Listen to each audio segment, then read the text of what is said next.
Those VR FPS games are about to peak, and let me tell you why. VR shooters are the most immersive way that you can play a game in VR. There's no other form of combat that just works so good in VR. I mean, if you look at a controller, it's shaped almost like a gun, and it even has a little trigger for shooting.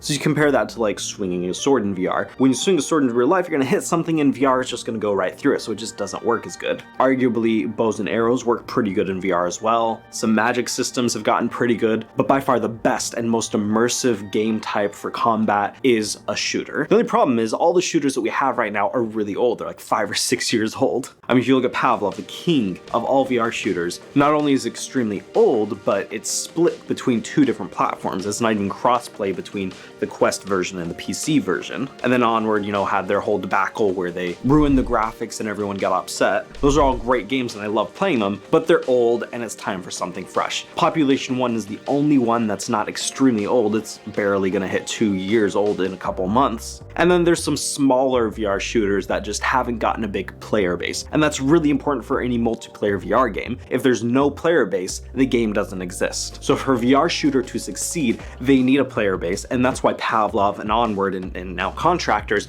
are so far have been the kings of VR shooters, is because they've had established player bases. But I'm excited for some games that are coming out. We need something new. The trailer for a new game called Breachers just launched. Breachers is basically Rainbow Six Siege, but in VR. The big difference being that instead of having operators, you have a buy system like CSGO, and this is because the devs told me they got annoyed by Rainbow Six Siege having way too many operators. Based off of this concept trailer, and remember this is just a concept trailer, there's no actual gameplay here, but based off of this, you climb up walls, you have bombs, you can break through windows, all sorts of stuff that's been in Rainbow Six Siege. Now you look at this and you might get a little bit worried because it's only a concept or cinematic trailer, it's not an actual trailer.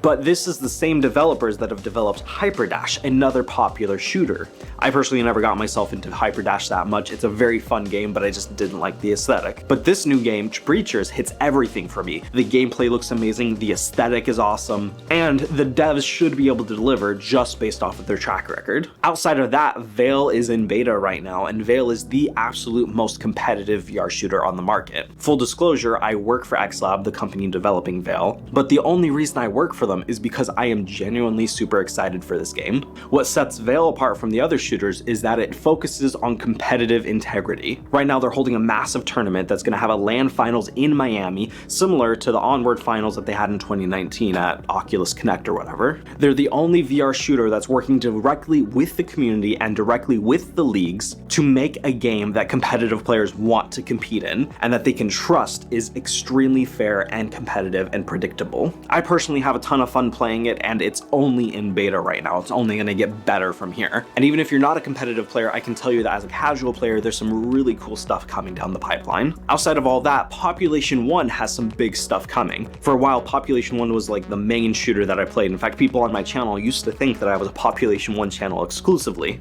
And while PopulationOne is an amazing game with an amazing community, it lost my interest for a bit. But apparently, one of the reasons that they dropped Quest 1 support is because they're working, and I quote, on experiences that'll push the boundaries of multiplayer VR. Now, we have no idea what that means. They're going to be cryptic and not going to tell us anything because now they're part of the big conglomerate corporate structure of Meta. But whatever it is they're working on, it sounds interesting, and I love PopulationOne enough that I believe whatever they're working on is going to be absolutely amazing. Along with that, Mark Zuckerberg accidentally leaked that they're already working on Onward 2, and so that's something worth looking forward to. And Contractors just got a major update, and I'm really excited about this update because it includes physics, something that no shooter has had except for Veil. This is probably in direct response to the popularity that Veil has been getting and the hype that's been around it. And so it is my belief that more shooters like Veil are pushing other shooters to become better. The result for us consumers is that there's a lot of healthy competition amongst all the developers, meaning we get a lot better of games. Now, the icing on the cake for VR shooters that we have to look forward to if you're excited about this genre is PlayStation VR 2. Not only will PlayStation VR 2 be able to bring much better looking games to the genre, the thing I'm most excited about is their trigger. I recently got a PlayStation 5 and I got to try their trigger sensitive haptic, whatever you call it. Basically, if you don't know, when you pull on the triggers on the PlayStation 5 controllers, the game developers can program it to provide resistance, whether that's continual resistance just to make it harder to pull down as you're accelerating a car, or there's a single point of resistance where you just have to click past that to shoot the gun.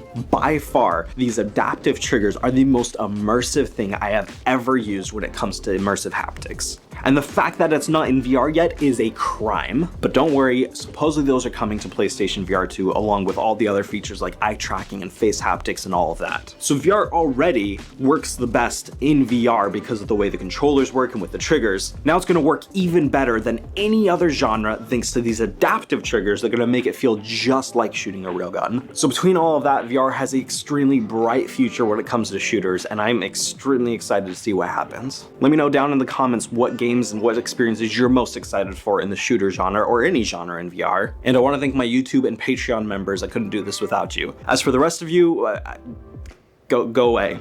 I don't know. If you like staring at my face, you like staring at my face, but there's no other reason to be here. We're at the outro of the video. Get out of here.